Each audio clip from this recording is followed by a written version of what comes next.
Traveller মিতার নতুন একটি পর্বে সবাইকে স্বাগত। আশা করি সবাই সুস্থ আছেন, ভালো আছেন। একটা বিশেষ তথ্য সকলকে জানানোর জন্য চলে এলাম। ভিডিওটি স্কিপ না করে শেষ পর্যন্ত দেখুন, আশা করি কাজে লাগবে। উত্তর কলকাতার পনেদি বাড়ির পুজো বলতেই সবার প্রথমে মনে আসে শোভাবাজার রাজবাড়ি। এই বাড়ির পুজো মানেই হাজারো গল্পের সমাহার।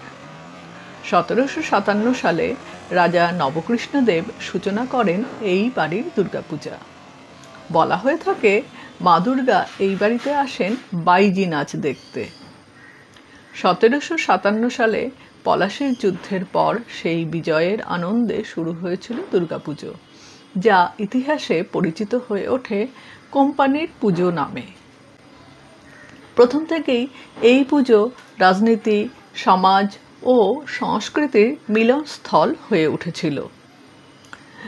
Robert Clive, Warren Hastings, Ramakrishna Paramahansadeb, Swami Vivekananda, Rabindranath ঠাকুর সহ অগণিত বিশিষ্ট ব্যক্তিত্ব এসেছেন এখানে।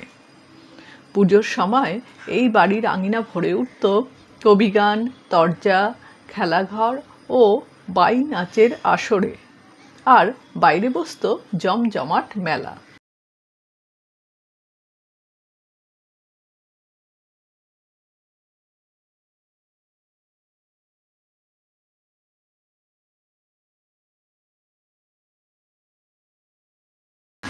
বাঙালির পূজা পরিক্রমার তালিকায় এই নামটি অপরিহার্য। একই প্রতিমা, একই সাজসজ্জা, তবু এই সাবেকিয়ানায় রয়েছে এক অদ্ভুত জাদু। আমার মতো যাদের এই পুজো অত্যন্ত প্রিয়, তাদের জন্য রইল একটি দরকারি তথ্য। এবছর 24শে সেপ্টেম্বর অর্থাৎ তৃতীয়া থেকে দর্শন করা যাবে এখানে। এছাড়াও রয়েছে ভুরিভোজের ব্যবস্থা পঞ্চমী থেকে দশমী পর্যন্ত। তার জন্য যোগাযোগ করতে হবে রাজবাড়ির অফিসে। ফোন নাম্বার ডেসক্রিপশন বক্সে দেওয়া রইল।